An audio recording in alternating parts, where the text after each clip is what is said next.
Computer is very sensitive. Good afternoon. This webinar offers closed captioning. To enable closed captioning, click on the live transcript button on the bottom of your screen and choose your preferred method. Welcome to the Chicago Department of Business Affairs Consumer Protection webinar. Please note, any website or email that I mentioned will be posted in the chat box. For those seeking business license assistance, you can visit the Small Business Center here at City Hall or call 312-74-GO-BIZ. All business licenses can be applied for or renewed online at chicagobusinessdirect.org. If you are a part of the BACP Entrepreneur Certificate Program, you get credit for joining this webinar by sending an email to bacpoutreach@cityofchicago.org. To learn more about this program, please visit chicago.gov/business education. This webinar is being recorded and will be available at youtube.com/Chicago BACP. We'd like to encourage all attendees to ask questions. Please use the chat box to send your questions. There will be a Q&A session at the end of this presentation.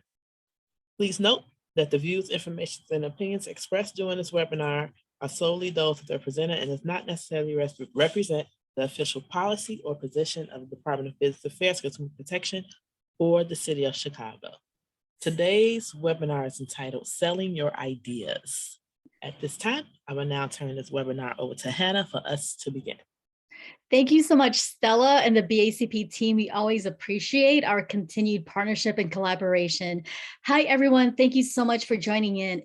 If you want to get over your fears of selling and take responsibility for making your company a success, then you're in the right place. My name is Hannah Fernandez, and I'm the chapter chair of SCORE Chicago. To give you a quick background, SCORE has been around as a resource partner of the SBA since 1964, providing free and also confidential business mentoring for business owners across the country.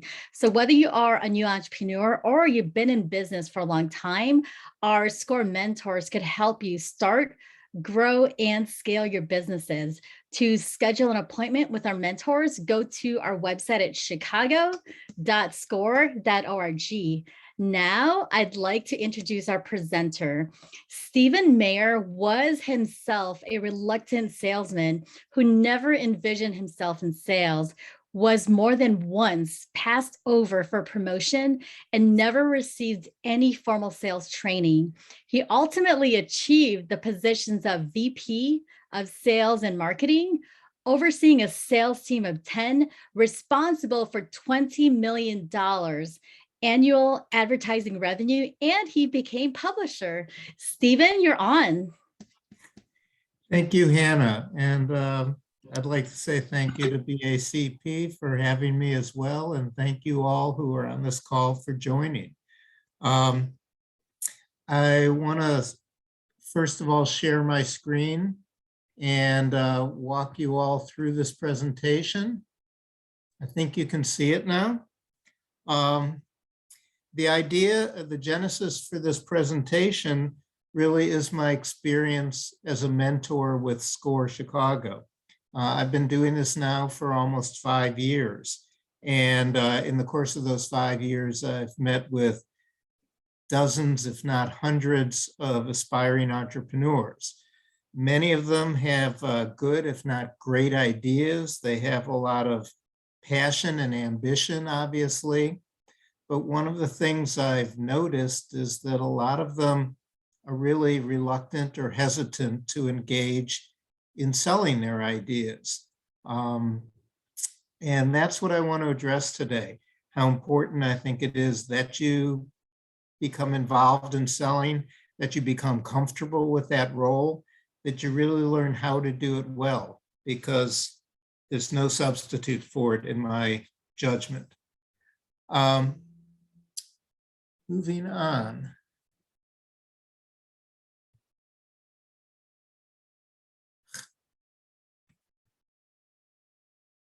Let me tell you a little bit about myself. Hannah gave you a little bit of background. She said I was a reluctant salesperson myself, and that's absolutely true. I'll tell you a little bit more about that. But I did spend 40 or more years in the field of business-to-business publishing. If you don't know what that means, business-to-business publications are generally not the kind of magazines that you see on newsstands. They're not sold to consumers. Rather, they're the kind of magazines that serve a profession or trade or line of business. Specifically, I was the publisher of 3 different trade magazines serving the US restaurant industry. 2 of those were startup publications I was involved in. One was a turnaround situation, which was actually my first experience as publisher. You often don't get the top job until things are going really badly, and then they make a change. That was my experience. And so that's how I came to know both the publishing industry and the restaurant industry and the food industry. When I say I was the publisher, I want to make it clear a lot of people don't fully understand that doesn't mean I was a writer or editor. Instead, I was responsible for the business side of things, which included marketing and advertising. It included audience development, and ultimately it included responsibility and management of the bottom line, the profit and loss statement. But I was not, as Hannah said, I was not a natural born salesman by any stretch of the imagination. It took me a while, worked my way up to get to the position of publisher or VP of sales and marketing. And I had to overcome some stereotypes along the way, and we'll talk about those. I actually grew up in a family where my father was a salesperson. I vowed I would never be that kind of person. And yet here I am 40 or 50 years later, and that's pretty much what I became. Why sales is so important, and I want to emphasize this to everyone that's on the call. If you are an aspiring entrepreneur yourself, the first bullet point here might seem very obvious, and that is you've got to sell your product or service to customers or potential buyers of that product or service. Everyone in business realizes that. But I would also point out to you that if you're trying to get your business off the ground and trying to get either outside investors or banks or lenders or grant-making agencies to give you money, that too is a sales proposition. You have to sell them to get that money. Sell them on the virtues of your project, the values of your project. Likewise, if you're successful and you grow and you want to get people to join your team, that too, particularly in today's kind of post-pandemic environment, can be a challenge too. People have options out there, whether it's to buy your product, to fund your project, to join your team. And the question in all these contexts, no matter who you're talking to, is why choose you? People have choices. Why should they choose you to buy your product, to invest in your project, to join your team? Now, I alluded to this before, but in the United States, at least, when people think of the term salesman or salesmanship or selling, what kind of image comes to mind? Unfortunately, in America, I think we have a very negative stereotype of sales and salespeople. I think a lot of us have incorporated that stereotype into our own mindset. It's one of the reasons we shy away from it. It's one of the reasons we're uncomfortable with it or don't want to engage in it. And I'm very familiar with the stereotype because I think I harbored those feelings myself. But it's something that needs to be confronted and can be overcome.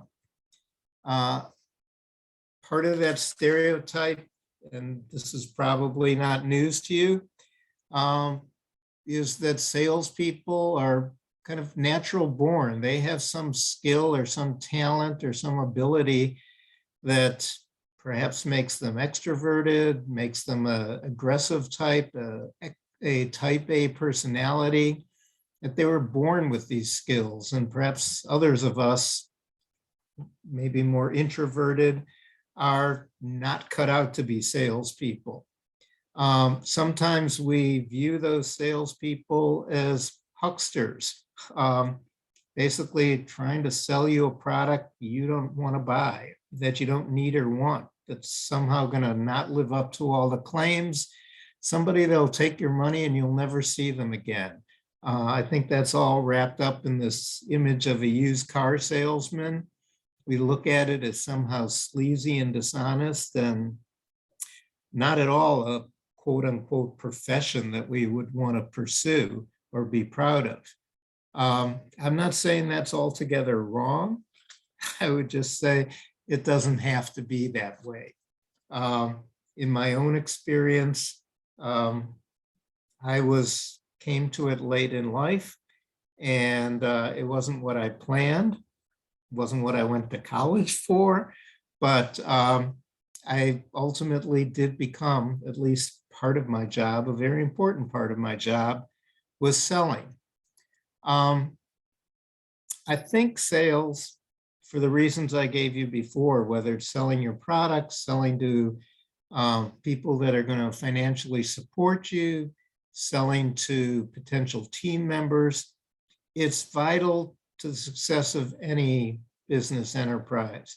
Even nonprofits have to sell themselves. They have to fundraise. And I've learned in my experience that it's not easy. In fact, there's probably nothing in the world that's harder than getting people to open up their wallets. But I think it can be learned.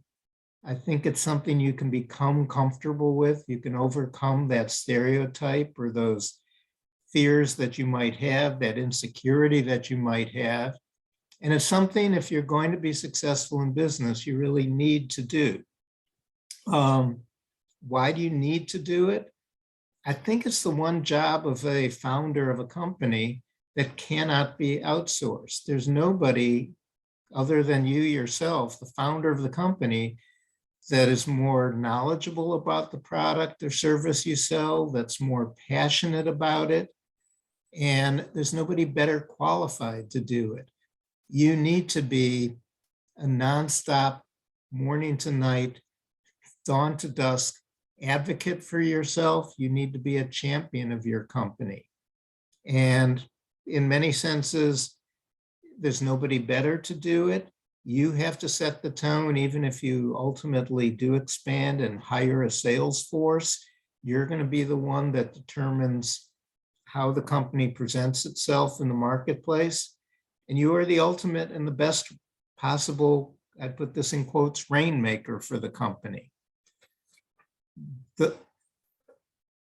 In a lot of companies, particularly in law firms and consulting firms and service businesses like that, there's a common expression about there being three types of people. There are finders, minders, and grinders. Let me explain. The finders are generally the rainmakers of the organization. They're the senior partners or executives of the organizations, the ones with lots of contacts and connections, the ones who bring in new business. They're important, obviously. They're the lifeblood of any enterprise.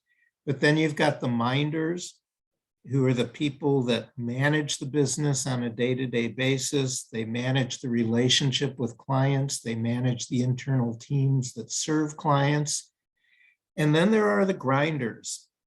These are the legions of people usually who actually produce the word product. If you think of a consulting firm, these are the folks that actually do the research and write the reports. If you think of a law firm, they're the people that do the research and write the briefs, so that the minders can do their job and the finders can do their job.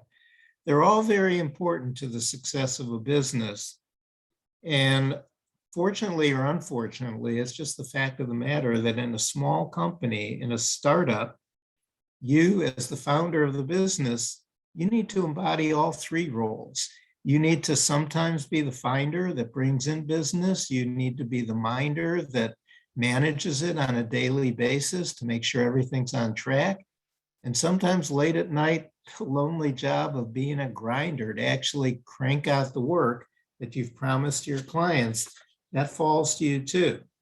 You really have to wear all of these hats, fulfill all of these roles when you're in business for yourself. Now,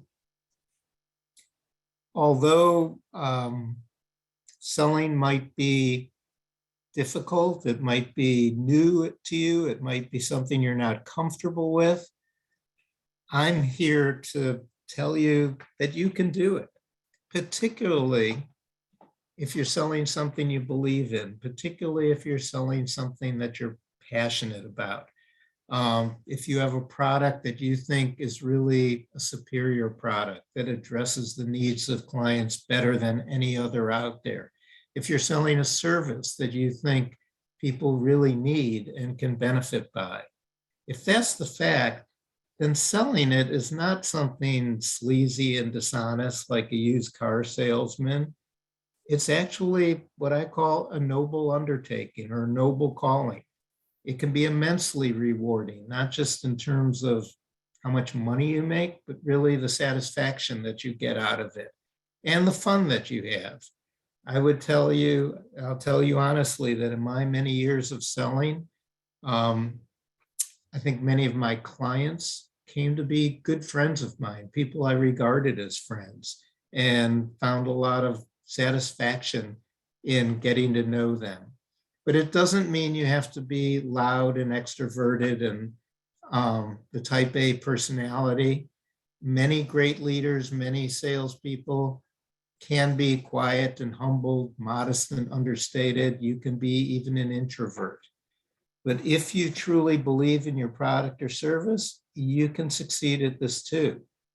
I think what you really have to believe to do this successfully is that you're bringing something of value to people, something that really benefits them, that they need and want what you have to sell, and that what you're selling will actually help them. It will do them good. If they don't buy what you're selling, they will suffer for that. They literally will, it'll be a disservice not to sell them. And you've got to believe that, I would say, not only in your head, not only in your heart, but really, I call it in your gut. You've got to have a certain amount of what I call fire in the belly to be successful and really believe in what you're selling. Now, a lot of people, particularly in this day and age, when so much of our lives is conducted on computers or smartphones, whatever, a lot of people believe that all they need is a good website and it will almost sell itself. I call this the field of dreams illusion. If I build it, they will come. In truth, in my own experience and talking to a lot of clients at SCORE, it may work for some people. There are certainly success stories out there. You see them all the time. You see, social media influencers that have thousands, if not millions of followers. You see people that started a business online and experienced enormous growth and success. But the truth is that it's very hard for a startup business to just post its website and expect there to be a lot of traffic, a lot of clicks, a lot of orders that come in. It's awfully hard too to rise to the top of a Google search. So when somebody searches beauty products or somebody searches Cajun food, or when somebody searches Ethiopian coffee, whatever it is that you're selling, that you're going to rise to the top, that you're going to somehow beat out Walmart and Starbucks and all the others that are also online. It's very difficult to do. And I'm not saying that you don't need a website in these days. It's important to have that kind of presence. I'm simply saying it's necessary but not sufficient. That you need to do more than post a website. I think you need to be, in some respects, having a website is kind of a passive activity. You put your website out there and you wait for others to take action, to click, to ask for more information, to buy. You need to do things as well that are proactive to reach and sell your customers. In that respect, I've talked to some clients about going out there to farmers markets, to local boutiques and galleries, to church and school events. I've encouraged people to develop a list of potential customers and even send them a letter. That seems like a quaint, old-fashioned thing to do in this day and age, but it's so rare. It sometimes gets people's attention when a website alone or something online would not. And I would say that the most effective and most powerful kind of meeting you can have with people is actually still good old-fashioned face-to-face. Think about calling up somebody that's a prospective customer and saying, can we get together for a cup of coffee? During the pandemic, of course, that kind of personal face-to-face interaction was off limits to a lot of us, or difficult. But now, again, it can happen, and there's nothing to prevent you from doing that. The other fallacy or mistake I see some of my clients make is they somehow believe that there's a big money tree out there, and all they got to do is find the right organization or agency and get a grant. They think somehow that they don't really have to sell stuff, whether it's a product or service, that somebody will give them money instead. I'd say two things about that. Number one, these grants, to the extent they exist, and they do, are usually for very specific kinds of organizations, for very specific groups. And number two, in order to qualify or receive one of those grants, as I said before, you're going to have to sell yourself again. It doesn't obviate the need for selling. These grants generally have very strict application requirements. They generally monitor for compliance.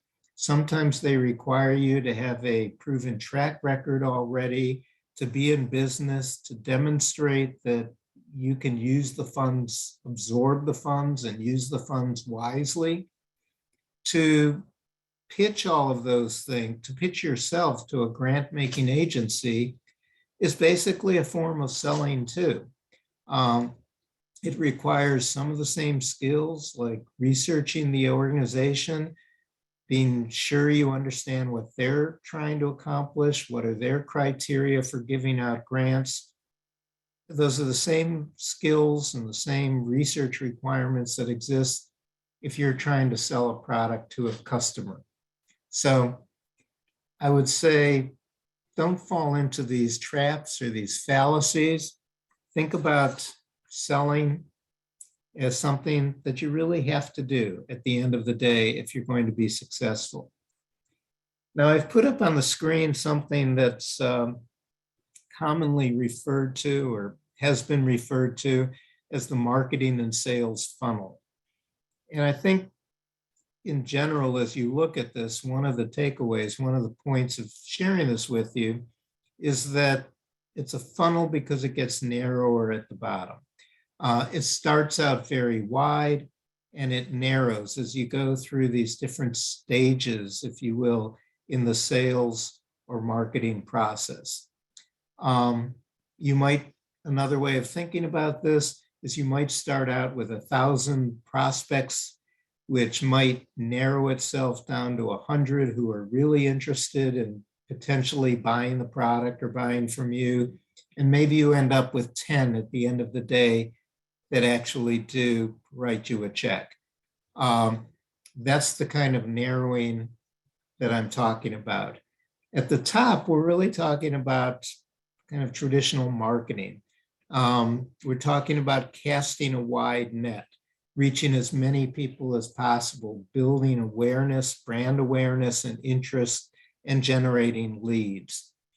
In the middle of this process, the middle of the funnel, it's less about marketing and more at this point about selling and salesmanship. It's really about talking to the customers, listening to the customers, addressing their questions, their needs, really tailoring your pitch to their needs, and making sure that you've got the best solution to their situations. You know, there's an expression in sales, which perhaps you've heard. It is that we have 2 ears and 1 mouth for a reason. It means we should be good listeners, and we should listen sometimes more than we should talk. I think that's one of the keys to successful selling. So at the end of the day, you really are serving the client's needs, that it becomes a win-win kind of relationship where both parties, the buyer and seller, are aligned and successful. Finally, in these lower phases of the funnel, we're talking not so much about making the initial sale as we are what might be called keeping customers sold. This is really a function of service and follow-up. And in a lot of businesses, you know, you don't just sell people something one time. You're looking for repeat business. You're looking for aftermarket business. You're looking for that customer to buy your product once and come back every month, in fact, and buy your product again. If you think of some products out there like Gillette razors, a classic example, you know, they sell you the razor and they practically give away the razor initially with 3 or 4 blades attached to it so that you will buy blades, you'll have that razor and they won't fit any other kind of blade, and you'll be buying razor blades from Gillette or Schick or whatever company it is for literally the rest of your life. It's that kind of ongoing relationship that they're trying to cultivate with customers. And in many businesses, you can do that. Think not just about making the initial sale, but servicing a customer well, developing customer loyalty, if you will, turning that customer even into a raving fan who's going to go and recommend you to all his friends and neighbors. That's the way you can build a business successfully. So let me give you what I call some sales fundamentals. I don't think sales can be left to chance. It's really job number 1 for anybody who's starting a new business. So by that, I mean, you've got to focus on it. You've got to do it every day, consistently, and you've got to do it over the long term. It's not something, just a phase of your business when you're getting started and then you can walk away from it. I think you need to think about things like, is your product or service a one-off? Or is there the opportunity, as we were talking about with Gillette, for example, for repeat sales? How is your product purchased? Are there channels of distribution? In a lot of industries, I have a lot of clients, for example, at SCORE, who have a new food product. They'd like to see that product on the shelves of supermarkets, whether it's Jewel or Whole Foods or Mariano's, it doesn't matter which. They think that they can just knock on the door of their local Mariano's and say, hey, wouldn't you like to sell my product?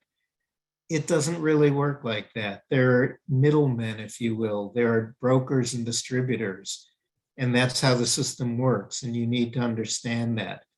You need to understand, in some cases, whether you're selling a product or services is what's called business to business or direct to consumer. Your product may ultimately end up in the hands of consumers, but you might have to sell to a middleman first who views it as a business proposition? Is he going to stock another SKU in his warehouse? Is he going to put your product in his portfolio versus a competitive product? The issues in business to business are generally bigger issues. And by that, I mean, there's more money involved in the transaction. It's sometimes a matter of a long-term contract. It's sometimes harder to negotiate or win this kind of business, but it can, in fact, pay off in the long term. And you need to understand, who are you really selling to? Is it another business who looks upon this purchase as a business decision? Or is it an impulse buy by a consumer standing in line at the supermarket checkout? Particularly if it's a business to business decision, you need to understand who are the real decision makers. Who else is involved? Sometimes it's a committee decision. Sometimes there are many others, particularly if it's a high ticket item, who are involved in the decision. There used to be an expression when it came to computers, nobody ever got fired for specifying IBM. Sometimes people make what is a safe decision. And you need to understand that process and who are the people involved. Even in a consumer decision, I would use the example here perhaps of a product or a service for kids. It might be the kids that you're appealing to. Maybe it's a new chewing gum that you're introducing. Maybe it's a new Xbox kind of video game that you're introducing, but it may often be the parents that make that buying decision. So you have really two audiences to work with here. And in all cases, whoever those decision makers are, again, my advice is to listen more than you talk and become perhaps a true solutions provider, that you are trying to solve their problems and you take the time to learn about their problems and show them that you care and understand about their problems and you have a solution for them. It's not just about you and what you're trying to, quote unquote, pawn off on them, as a used car salesman might. It's about solving their problems and seeming to be really caring and understanding of what their problems are. So let me show you this model for a relationship between a salesperson or the person selling something and the buyer. On the left-hand side of this triangle, this is kind of an inverted funnel. On the left-hand side, you see a supplier's perspective. On the right-hand side, you see an operator or buyer's perspective. And so at the lowest level, the most fundamental level of this pyramid, transactions between buyers and sellers are basically that, transactional, where the buyer says, my supplier gives me the right product at a competitive price. It's a good product at a good price, and that's about the extent of it. There's not a whole lot of loyalty here. There's not a whole lot of interaction here. But at a higher level, you would hope to be perhaps the preferred supplier, that they always come to you first. If they have a problem or need, they would say, my supplier really has the best product for my needs. At an even higher level than that, you might view yourselves and both parties, both the supplier and the buyer, might say, it's not just when I ask that he comes up with a solution for me. He's always coming to me with good ideas. He's always bringing me ideas that can improve my business. He really understands my business and cares about my success. And that's why I work together with him whenever I have a project need. Finally, at the highest level of this relationship between buyers and sellers, there sometimes is an opportunity for a true strategic partnership. I think I mentioned to you before that I have a background in the restaurant industry. I'm familiar with the kind of success story that McDonald's represents. I wasn't around. I'm a senior, I'll admit. I wasn't around in 1954 or 55, at least I wasn't grown up, when Ray Kroc started McDonald's out in Glendale, California. But I do know the story. I know that McDonald's has had strategic partnership relationships in place now for close to 70 years with some of its suppliers. One of those relationships is with its French fry supplier, a company by the name of Simplot out in Boise, Idaho. Jack Simplot and Ray Kroc were literally partners in the business, and together they invented what is now known as the frozen French fry, which gave rise not only to McDonald's having now more than 30,000 units around the world, but really the whole fast food industry, if you think about it. That's the kind of strategic relationship that's possible when the seller and buyer really work together, create a kind of win-win where both parties feel good about the relationship. And it's really the farthest thing, if you will, from being a huckster or used car salesman. It's all about listening, working hard, earning and maintaining the trust of your customers. So how do you do this in practical fashion when you're just starting out in business, as I know many of you are?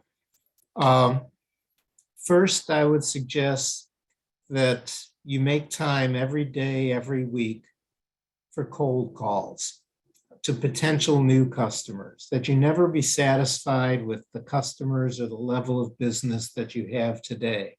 You never know when one of those customers, due to factors totally outside your control, might say, no, Steve, I'm not buying from you anymore.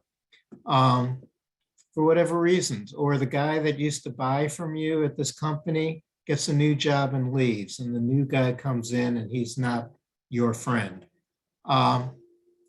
Things happen that are outside your control, and that is why you always want to have a pipeline of new business. Now, how do you develop new business prospects? Really think about the customers you have and think about people that resemble them. Those will be your best new customers, the ones that resemble the existing customers. The second thing you can do is to not be shy about asking for referrals. Sometimes this seems pushy. You don't want to ask because maybe they will say no, or maybe they'll say they're not comfortable with it, or maybe even worse, they'll say, you know, Steve, I really didn't like the product the last time I bought it very much. But if they're satisfied customers, it really is not problematic. People in general like to help other people. And if you ask for a referral, they're likely, more than likely, to give it to you. The third thing I'd suggest to you, never lose sight, never lose touch with past customers. They may have bought from you 6 months ago. They may have bought from you a year ago. Keep them on your list. Stay in touch with them. You never know why really they stopped buying, why they kind of faded away. You've all heard, I'm sure, the expression, I've heard it from some of my clients, I got ghosted by someone. You know, you can speculate all you want about why that happens, but unless you're really on the other side of the fence, you don't know. And so you stay in touch with people because you never know when the need or opportunity will arise again, when they might come back to you now in a new job and want to buy from you again. That's always an opportunity to build your sales volume. And finally, and not lastly in importance, but finally, the opportunity to increase prices. I mean, obviously, we've all heard about a kind of inflationary cycle that we're in right now. I'm not saying to be a profiteer or take advantage of something, but I am saying don't make cheap your calling card. I've seen a lot of clients come to me, and when you ask them, well, how are you going to stand apart from the competition? How are you going to differentiate yourself? They might say something like, well, I'll charge $1 less. That's really sometimes not the best positioning for your brand. If you think about different brands of cars out there, whether it's Mercedes-Benz and Volkswagen, they all offer transportation, but the high price of a Mercedes-Benz connotes quality, it connotes luxury, it connotes performance. Whether it's a Mercedes or BMW or Volvo or Cadillac, whatever it is, there's a reason why these things are high priced. And it's very difficult for a small business to actually compete on price. It's hard for you to be the low cost producer if you're competing against Home Depot or Walmart. They have much greater buying power, if you will. They can beat you on price every day of the week. Think about something else that can differentiate you. And is it possible to charge more for your service or product than you are? Obviously, you don't want to jeopardize sales. You don't want to push prices too much, but it's always an opportunity to increase your sales volume. I titled this new slide, this next slide, Creative Selling, and for a very specific reason. Some people, I think, and maybe this is part of the used car salesman syndrome. Some people, I think, look down on sales thinking it's a very rote activity, it's unthinking, it's dull. They think about robocalls or call centers when people are just making cold calls from morning till night. And I'm here to tell you that it doesn't have to be that way. In my 40 years of selling, it was partly because I was very competitive and I had a strong desire to win, but also because I found the challenge of selling like endlessly creative.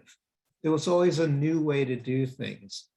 Truthfully, I'll tell you, I had a client when I started my last magazine that seemed like a natural for the magazine. I thought they would be among our first advertisers. It was a client that, in my estimation, should have been in the magazine. I called on them year after year, and they always said no. And I never fully understood the reasons why. Sometimes afterwards, they would tell me, well, the price wasn't right, or we got a better deal somewhere else, or you just don't have all the qualifications we're looking for. But every year, I would get that RFP, that request for proposal for that client. And maybe my hurt feelings had subsided by that point. And I said, damn it, this year I'm going to win that business. And I'm going to figure out a whole new way to do it, because obviously what I did in the past hasn't worked. But I'm going to figure out a new way to present myself and present our magazine to them and see if I can win the business. I think that kind of feeling challenged and being creative about it, to me, that kept it endlessly interesting. I never, when I had salesmen that just looked at an RFP and said, well, I'll update the numbers from last year, they weren't a salesperson for me for very long, if that's the way they approached the job. I really saw every RFP, every chance to sell, every meeting with a client as an opportunity either to sell them the first time or to resell them. One of the tricks of the trade, which I learned or adopted over the years, was simply to repurpose the language of their RFP and my own proposal. First of all, half the time they didn't even recognize it, and they thought, oh, you must have read our minds. How did you know that's what we were thinking? But at a minimum, they gave you brownie points for having done your homework. You really read our RFP, you really paid attention to it. So when you go into these selling situations, when you're meeting with a client, particularly in a B2B setting, you need to understand their needs. You need to do your research. You really need to tailor your presentation to the client. And the more you do that, I think the greater your chances of success. I've said this before, but I'll say it again. Think about selling as a long-term proposition. You're not just selling for today. You want to be selling these clients today and next week and next month and next year as well. I've referred to my background in the advertising or magazine business, and usually we operated on year-to-year contracts, but there were a lot of, issue by issue, we would sell people throughout the year too. And there were quotas and there was pressure, and that pressure was real. I had a salesman who worked for me once who I heard him say this to a client: please buy an ad for me or else I'm going to lose my job. He really felt that, and he was trying to leverage the client, in this case, to buy from him because they feel sorry for him, perhaps. There's real pressure to succeed in sales, and sometimes it can seem overwhelming. Sometimes we don't win the business, but a better approach, I think, was a salesperson I had who, when she lost a big contract, she went back to that client and said, how can I win your business next year? There's a long-term relationship there, and you may not win every contest. You may not win every opportunity. It's a marathon, not a sprint. And what you are trying to do is to build a relationship, a lasting relationship. Think again of that pyramid, not just a transactional one-off kind of deal, but potentially a collaboration, a preferred supplier status, or even a strategic partner relationship. So one expression of that I found is this. I sometimes tell people, whether you're networking, whether you're dating, and whether you're selling, it's a good idea to slow down, to not be too pushy, to take the time to understand the customer so that you can really tailor a solution to that customer and ultimately build a relationship. I used to see, and I'll give you an example of this. I used to see at many of the business meetings or conferences I went to, there would be buyers from major chains like Applebee's or Olive Garden. And in the audience, they would be up on the dais, and in the audience would be companies that wanted to sell them products. If only I could sell Applebee's, I could sell 1,000 of these every day. And they would ask, how do I sell you my chicken wings or my French fries or my tea or coffee or whatever it was? And the answer always was, get to know us first, do your homework, visit one of my restaurants, look at the menu, eat my food, look around my kitchen. One classic response I heard once was, don't try to sell me fried cheese sticks when I don't even have a fryer. You've got to do your homework. You've got to know your customer before you can hope to sell them anything. And if you go into it just trying to pitch them on how great your product is or how great you are or why they'd be better off doing business with you than a competitor, not only at a personal level, but at a business level, that's going to turn people off. So slow down, stop, and take the time to listen. One last image I'll share with you now. It's a baseball analogy. I think this is Tim Anderson of our Southside Chicago White Sox. But let me remind you about, it applies to sales too, that the average batting average in Major League Baseball is about 250. And yet to be a 300 batter, that's the difference between a journeyman and an all-star. So to be successful in sales, you're not going to bat 1,000. You're not going to win every battle. You're not going to win every competition. You're not going to sell every customer. Think of that funnel. The ultimate 1,000 at the top might narrow down to 100 in the middle and 10 at the bottom.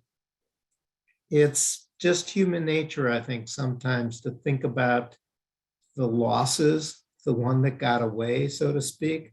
But you need to celebrate your successes too. You need to get over rejection, because that's just a part of the game. And use rejection as motivation to get better. Like that salesman I mentioned to you that asked the customer, how do I get better next year? How do I win your business next year? You do need to be disciplined. You do need to cast a wide net. You do need to be disciplined and resourceful. I think that's where the creativity comes in.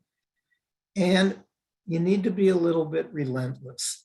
I mentioned that I had a kind of competitive spirit. I was driven. I think you need to be a little bit driven to be a successful entrepreneur. It's not a bad thing, particularly when you're selling something you believe in, that's something that you think will make the lives or the business of your customers better. The more you do it, the more comfortable you'll become with it. You'll learn from every experience and you'll get better at it. I can guarantee you that. I was a reluctant salesman myself, and I learned you can do this, and I learned you have to do this. In conclusion, there's nothing magical about sales. You're dealing with people.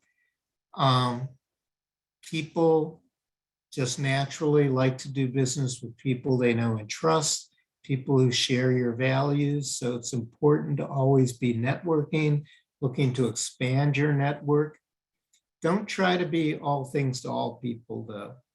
Really stay true to your niche, learn what it is that you do better than anyone else, and pursue it with a passion. I think aside from the money that you will earn, successful selling can be a great joy. It is in my estimation, it is creative, hard work. It is not just about the money, it's rewarding at many levels. It can be, as I said before, a noble calling, and I think you all can do it. So with that, I thank you for your time and attention, and I'd be happy to answer any questions that anybody there in the audience might have.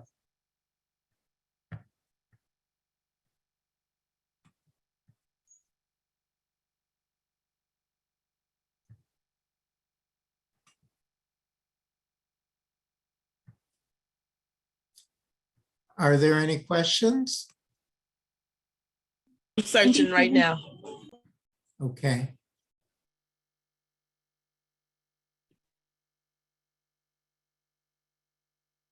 There's actually a lot of questions and comments, and just give me 1 second. Okay.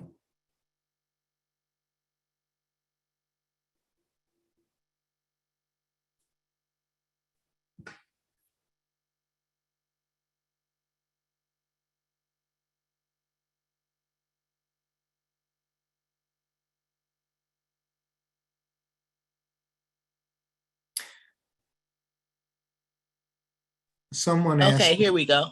Okay. As a woman with a startup landscaping business, I find selling very hard. People often think that because I'm not a man, I don't know the appropriate knowledge. I don't possess the appropriate knowledge. I find myself feeling shy about pricing due to this. Any good reasons to work on managing this feeling? Any good, reading sources to work on managing this feeling? I can understand feeling like that, and I can well imagine how landscaping would be a business where you encounter a lot of this feeling that it's a man's business and a woman can't possibly do it. I certainly, would not reduce my pricing on that account, because that's not going to solve first of all, that's not going to solve the problem for you. It'll just, reduce your profits. I think you need to address, that you do have the wherewithal and the experience and the talent to be an excellent landscaper. And, maybe it's a matter of, finding more customer prospects who don't have that attitude. I think it might be changing some, just with the times and people's views of the roles of men and women in work and in our society generally. But I guess it's an unfortunate stereotype that you might, in some instances, be up against. I don't know of any, off the top of my head, I don't know of any reading resources, except I'd encourage you not to let this undermine your own sense of confidence and being able to project, that you really can do the job and do it well, maybe even better than men, because you have a certain sensibility about, design perhaps, or some of the things that maybe women, again, unfairly perhaps, but women are perhaps known for more than men. It's not that you can't pick up a rock or a wheelbarrow or a shovel as well as the next man can. So I think addressing it head on with customers when you sense that that might be their reluctance or resistance might be an approach you try. Show them the work you've done and the customers you've worked with in the past and the good results of that. Have your portfolio of, gardens and lawns and whatnot available. And, without being shy about it, address it. It won't work in 100% of the cases, but maybe in 50%, you can overcome that bias. Okay, we have another question. I need help in sales. Been cold calling healthcare facilities, and they are saying that they are no longer using supplemental medical staffing. Should I look into another industry? Please advise. What was the last part of that, Stella? Should they look into another industry? Well, I'm not sure looking into another industry is the answer. Not if you've, spent a lifetime perhaps learning to be a healthcare professional. Looking to another industry is perhaps not that easy. I think, part of the healthcare situation is obviously changing due to the recent COVID crisis. The need for supplemental healthcare staffing, may have been a great need 6 or 12 months ago, and maybe now that need is receding. So I think you might have to kind of adjust your offering to the times. But I'm not sure changing industries altogether is the answer. The other thing, and I don't know for a fact this is true, but I alluded to it before, selling services to a hospital or healthcare facility is more of what I'd call a business to business proposition. And you might think about who you're talking to. Sometimes there are people in large organizations who are really, their job is to be a gatekeeper. It's really not to facilitate the deal. It's to, to keep people away. Sometimes the person with the title buyer or purchasing director is the last person you want to talk to. They're not really the decision maker. They only execute the decision that others have made.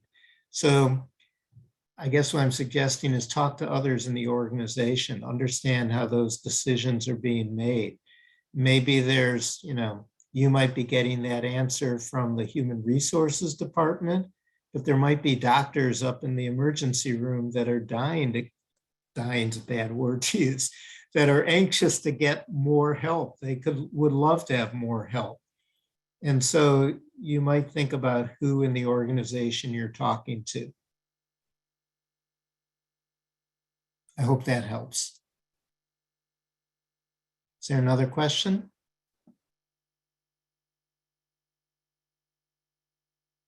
Yes, we have more questions.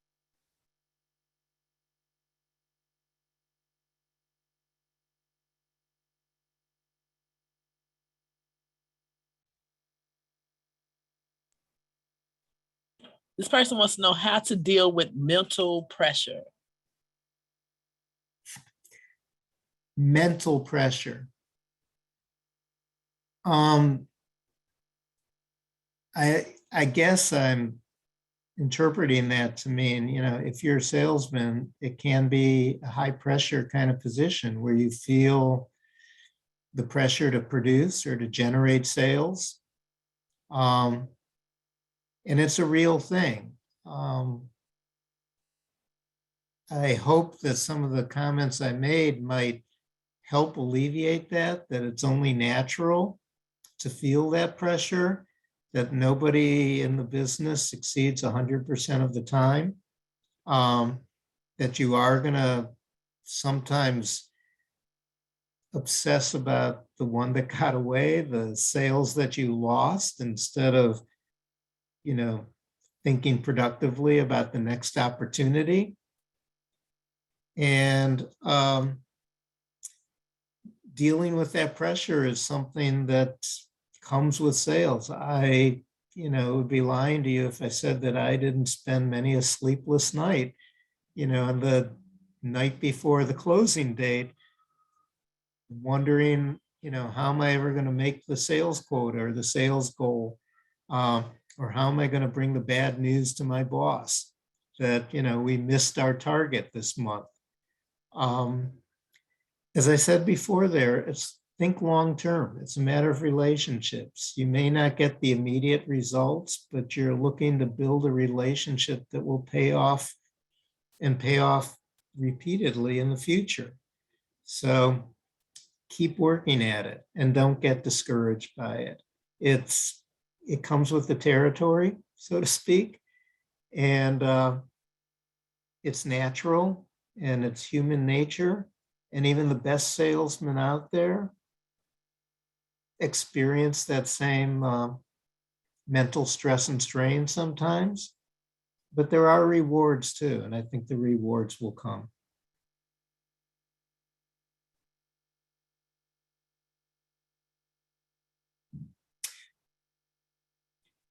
I know Hannah, who's our chapter chair here in Chicago, is also on the call, spent a good part of her career as a salesperson too in the pharmaceutical industry. So if you want to step in or address some of those questions too, feel free. Yeah, and one of the things that I really love is your baseball analogy, like in pursuing sales and also in building your business, you are going to go ahead and encounter some rejections, right? And, as Stephen said, keep in mind that you're going to win some, but you're also going to go ahead and lose some as well. But the key is to never take these rejections personally. And also just, making sure that you also get a coach or a mentor as well. I mean, that's what we're here for, so that you don't feel like you're alone in handling the stress of driving sales and also your business, because your SCORE mentors, we've all walked the path. So you don't have to feel so stressed out, because even within, if you still work for a corporation right now, there's coaches within organizations. Talk to your sales manager, talk to your team. And in the business case, talk to a mentor, and we could go ahead and look at different strategies to make sure that you're not feeling alone. And as mentors, not only do we go ahead and share our business insights with you, but in many ways, we're also cheerleaders. Wouldn't you agree, Stephen?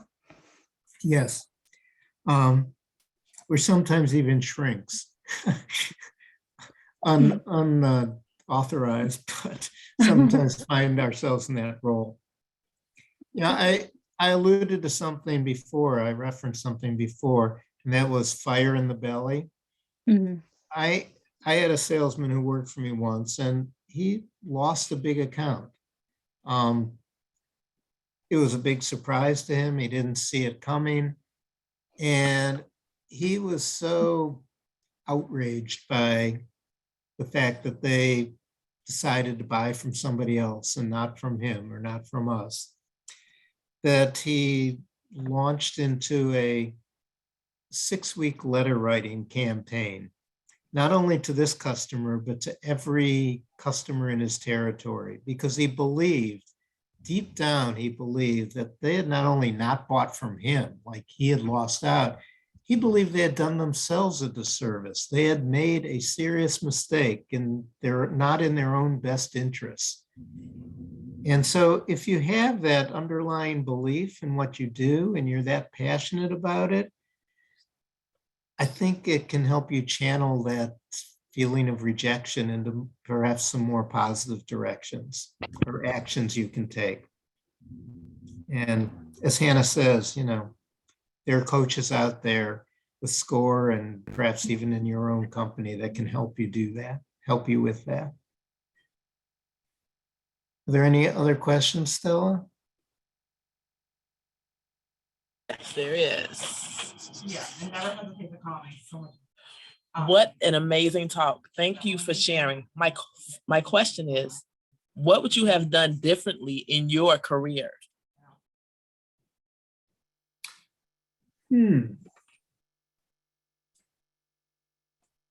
Hannah alluded to this, and I didn't dwell on it, but it's true. I mean, I did not fit the mold of the stereotype of a salesman. And I was therefore, I think, you know, passed over a couple times in my career for a senior role because, you know, I was that introverted guy. I was that good minder, but not a finder in their estimation or in the estimation of senior management. I'm not sure what I could have done differently to change that perception.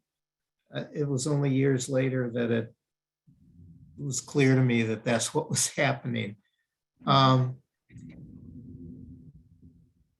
What could I have done differently, or what would I have, was that the question? What would you have done differently in your career? Yes, that's the question.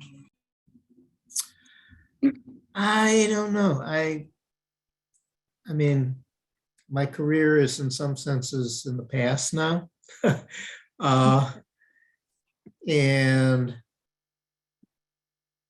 so I look back on it very fondly, and I think in some respects, I enjoyed like the greatest times in my business. Things have gotten more difficult in the business world, I believe. I think the internet is, in good ways and bad ways, it's complicated all of our lives. I think all of us today are more busy in our personal lives and seeking work-life balance than early in my career. Somebody earlier alluded to kind of persistent stereotypes about men and women. Hannah's an example of a very successful woman in pharmaceutical sales, but women had to overcome some stereotypes, and some of those persist to this day. I think it's just more difficult to, in some senses, it's more difficult to do business today, it seems to me, than it was 10 or 20 years ago. So I'm fortunate, I think, or I feel fortunate and lucky that, I mean, a lot of my success in business, I'd be the first to say, was serendipitous. I even fell into my career. I never chose a career in publishing. It just happened to be the first job I got out of college during the 1973 recession. And after being turned down for scores of jobs, somebody said yes to me. That's why I ended up in publishing and not half a dozen other things I might have ended up in. It's not something I planned for. Chance plays a big role in our lives generally and in our careers as well. So I've been lucky. That's a good question though, and I'll have to think about it, and I probably will come up with an answer in the middle of the night tonight.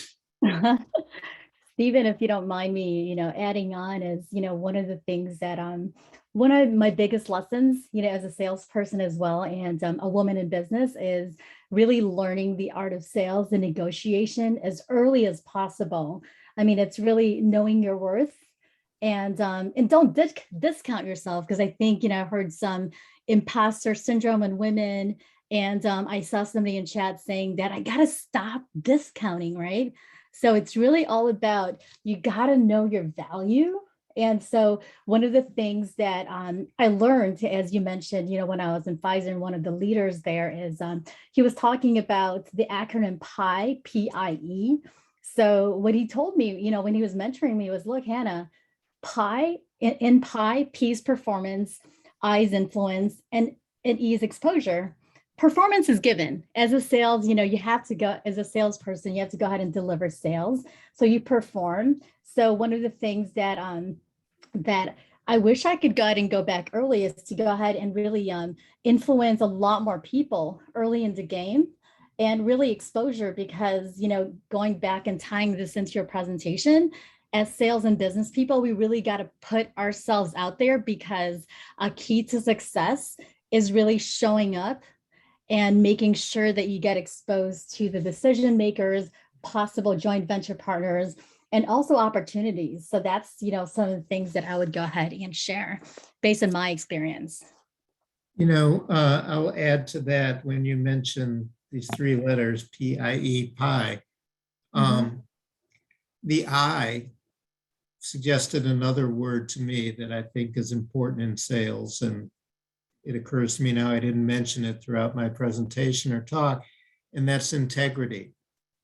I think if you take this long-term view, like I was talking about, yes, you might not win every battle, you might not win today, but over the course of time, if you have some integrity about how you conduct relationships, how you conduct business, that will put you in good stead for the long term.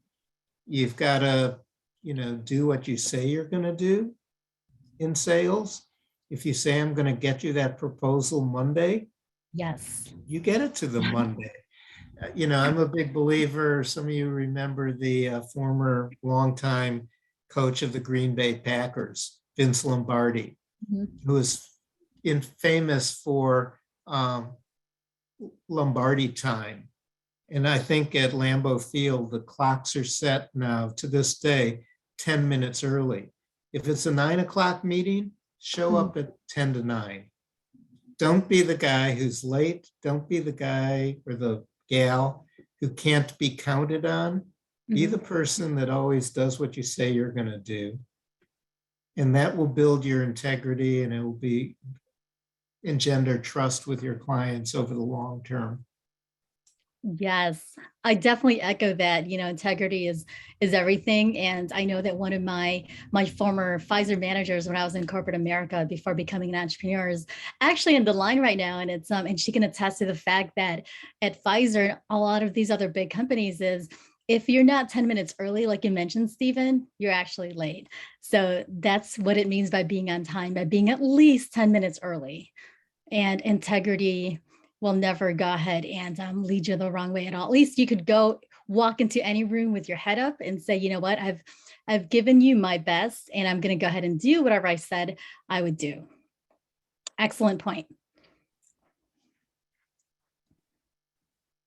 Question.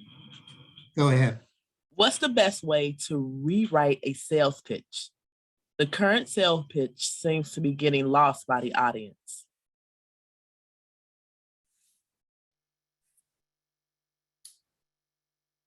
Well, in terms of mechanics, I would start out with a blank piece of paper. I don't think rewriting a sales pitch is just a matter of, changing a word here and there, or a comma. And I think a sales pitch, to be effective, has really got to show some understanding of clients' motivation and show what really distinguishes your product or service and how you serve clients' needs better or differently than perhaps other offerings out there.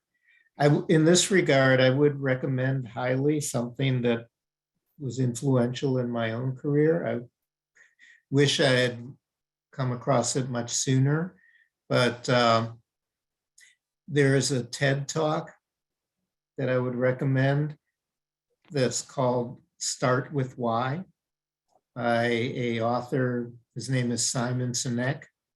I don't know what his background is, and I know he's written a book, but all you got to do is watch this 18-minute TED Talk. And the idea of it is everybody can tell you what they do. Some people can tell you how they do it, but very few people can tell you why they do what they do. And if you can articulate that why, and if you literally lead with the why, you will be successful in leading people and leading organizations and leading companies.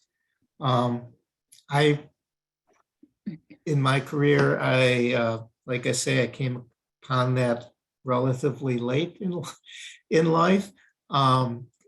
But it really was kind of a transformational insight. And I've just given you a Cliff's Notes version of it. But I would recommend it if you're thinking about rewriting your sales pitch or reformulating your sales pitch. It's a really good way of thinking how you present yourself. In this talk, I'll give you one example. He gives 3 examples. One is Apple, which is everybody's favorite example of business success. Another is the Wright brothers and how this couple of guys from Dayton, Ohio succeeded in inventing the first manned flight when others were much better financed and better endowed than they were. But the other example he gives, which I think is interesting, is that of Martin Luther King, the civil rights leader.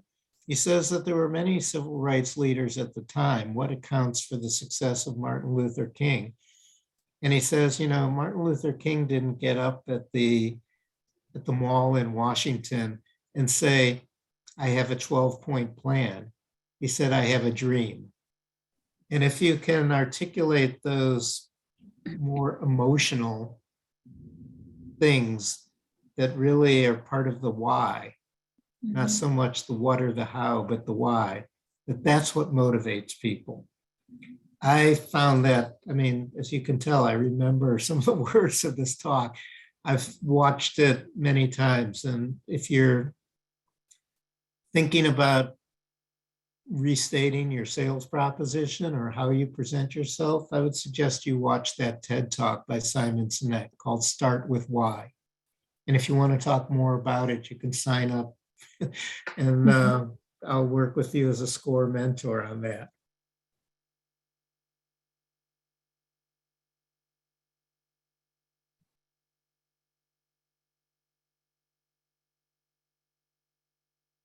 Okay, we have time for probably 3 more questions.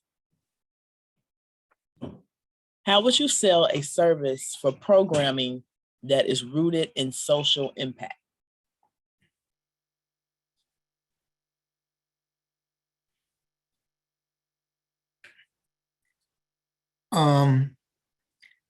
I'm not 100% sure I understand what's meant by a service rooted in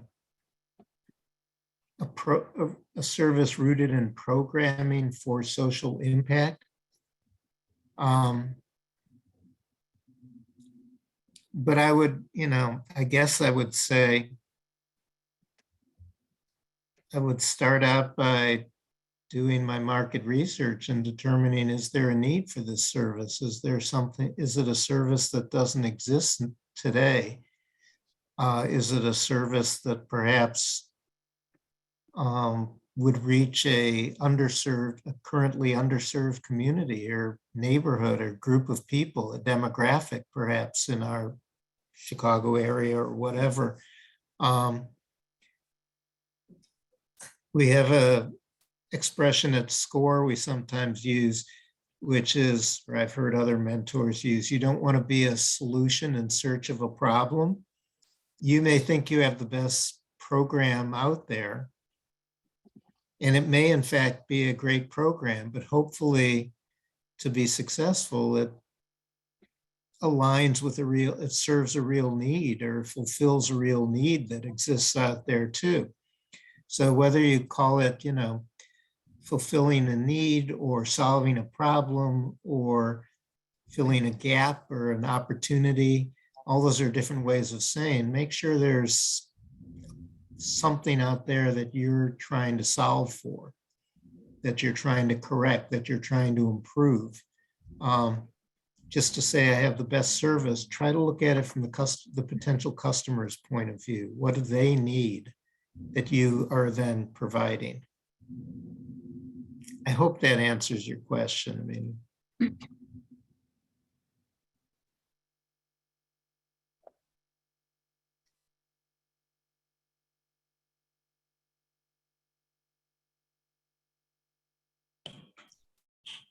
What is a key to getting over rejection? Should it just be on to the next one? Or when you place a lot of energy into something and the rejection just hits harder? yeah, I mean, it's an emotional thing and it's a very natural human thing. And I think it's also emotional, I alluded to this, that we tend to obsess about our failures more than our successes. I mean, part of it is putting it in perspective, like the 300 hitter. I mean, a 300 hitter, what that means is he's on base 30% of the time. The flip side of that is he's not on base 70% of the time. He fails 70% of the time, and yet he's an all-star because he's a 300 or a 310 hitter. If you can put it in perspective and get over it, that's useful. If you can try to channel it, like I mentioned, how can I win your business next year? Mm-hmm. Learn maybe even from your failures or rejections. Sometimes the customer will tell you what you did wrong. And it's not just that the other guy came and offered me a better price. I mean, maybe you missed the boat entirely. Maybe they didn't need what you had to offer. Maybe, who knows? There are myriad reasons why you might not win. And sometimes it's good just to try to unearth those reasons so you better understand them. And again, if you have a good relationship, you can have that conversation sometimes with a customer, even in the wake of rejection or failure. Please tell me where I fell short here. Where was our proposal? Where did our proposal fall short or not meet your needs or expectations? What could I have done better or done differently? Or, not trying to get them to change their minds necessarily. I don't think that would be productive. But with an eye towards the future, how can I do better next year? You can learn even from those unfortunate instances of rejection and channel them, if you will, into, perhaps a more productive future. There might be some, I think this is part of sales too. There might be some lost causes. I've mentioned one. There are customers that I called on year after year for 15 years, and I never won their business. They seem to be, in bed with a competitor, was how we would put it. I don't mean to be crass about it, but there just seemed to be no breaking that pre-existing relationship. No matter how I positioned myself or ourselves, no matter how I structured or formulated the sales proposition, no matter what price I offered them. And I never got to the bottom of it. I kept trying. But you have, that's part of the reason you cast a wide net too. Hopefully you're not in a business where you're so dependent on a single customer. You have others that you can turn to. I remember once in my career, I contemplated changing jobs and going to work for with an ad agency out in San Francisco that we worked with. And I talked to the owner of the agency and he said, Steve, you don't want to be in this business. He said, you've got 200 customers. I've got 2. I go to bed every night thinking, what's going to happen if I lose one of my customers? So hopefully you're in a business where your success is not so dependent on a single customer. It happens sometimes, but sometimes it's the nature of the business. In his telling, it was kind of the nature of the agency business as opposed to the magazine business. But, sometimes you just have to move on to the next opportunity. And you have to, get up in the morning and put on your coat and tie and show up 10 minutes early for the pitch and like nothing happened. And maybe it's all an act. You're still like totally torn up inside, but that's part of, I guess you've got to have a little bit of fortitude to be a successful salesman too. Salesman or salesperson, not to be gender specific about it.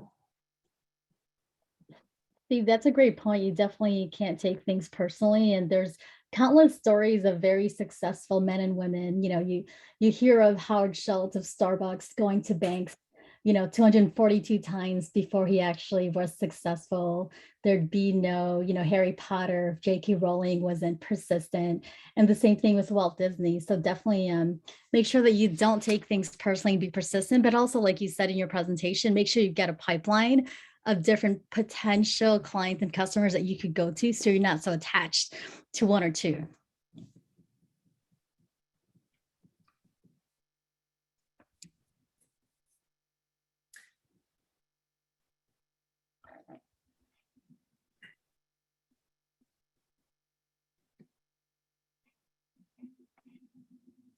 Okay, this is a pretty long one.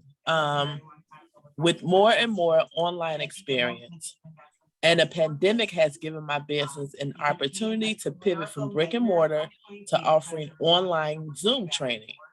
What would be an example of scheduling a call with a prospect that is doing their research and uses the questions and using the question chat and only asks for pricing information and not really anything of value?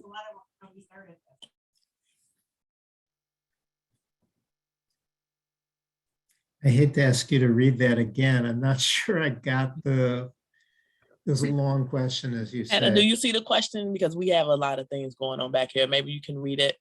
Let me This is a little loud back here. Is it in Q&A or chat? It's in chat. It's in chat. Okay, let me go ahead and. It would happen at 3:58. Okay, I think I see it now. To pivot from brick and mortar to offer online Zoom training. What would be an example of scheduling a call with a prospect that is doing their research and uses the question chat and only asks for price and not value? I see that in my field as a personal trainer. The first thing I ask is how much does it cost? I run into this with a lot of my clients that they are in a field where it seems the product or service they offer has become commoditized, if you will, and all the customer cares about is lowest price, and he doesn't really care about how you could do, offer Zoom, in this case, Zoom online Zoom training that's better.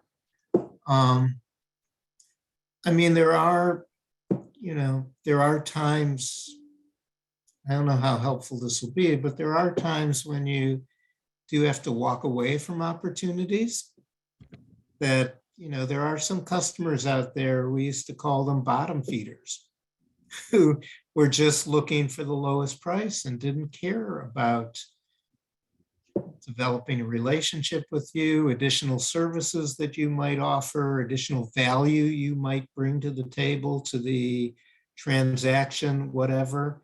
They just wanted the lowest price.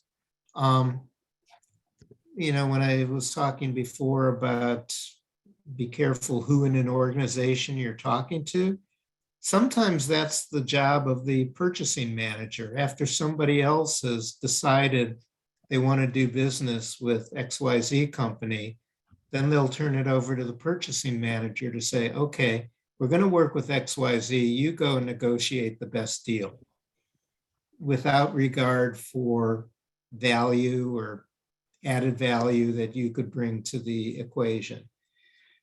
It happens sometimes. I mean, that situation is one where perhaps you've got other champions within the organization that you can rely on, that you're not 100% dependent on that purchasing manager. But there are some instances where some clients, at least, that are just looking at the product or service you offer as a commodity, as a simple solution to their simple problem. And they think everybody's got an equal, everybody is equal, so the lowest price answer, that's what they'll go with. Sometimes you might lose business like that. You can try pointing out the differences in what it is that you offer that make your proposal worth a second look, or worth, more, there's a reason why I charge $100 versus $50, and here's what it is. And hopefully you can quickly enumerate those. Whether that's going to change the decision or not, there's no guarantees, but you can try enumerating those differences. You can try talking to someone else in the organization. Sometimes you just have to walk away from business, though, too. But I would suggest that, again, if you believe and perceive there to be real differences in the quality of your offering, that you don't just compete on price, that you try to make it clear to the buyer that this is what they're getting when they buy from you, which has real value to them. I mean, where would you be without this? Hopefully you can make that point.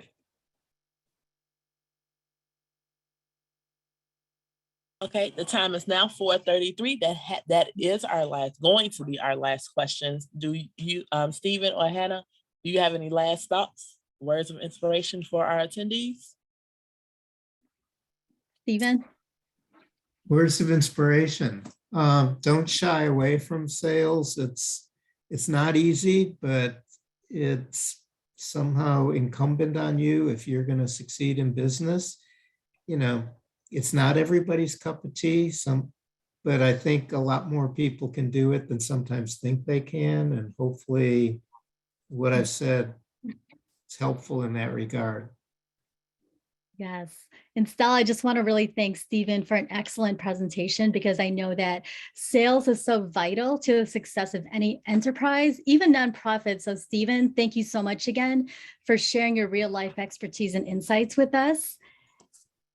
And to those, awesome. And to those who joined in today, I really want to go ahead and thank you and commend you for investing in your growth. Remember, you're not alone. I just want to remind you that the City of Chicago and SCORE Chicago, we're all here to support you. So please stay connected with us. Keep attending these webinars and really schedule your appointment with your mentors. And the mentoring sessions are always free and also confidential, and can be scheduled from our website at chicago.score.org. And Toma and Stella, great support and teamwork as always. And back to you, Stella. Thank you so much. Thank you to all of our attendees for attending today's webinar. Please continue to sign up for these classes. They are offered to you for free. You can check out our list of webinars by visiting chicago.gov/business education. Again, that's chicago.gov/business education. If you are a part of the BACP Entrepreneur Certificate Program and would like to receive credit for today's webinar, please send an email to bacpoutreach@cityofchicago.org. Again, that's bacpoutreach@cityofchicago.org. Thank you, Hannah and Stephen, and thank you again to all of our attendees. See you on Friday. Thank you. Bye, everyone. Stay well, everyone.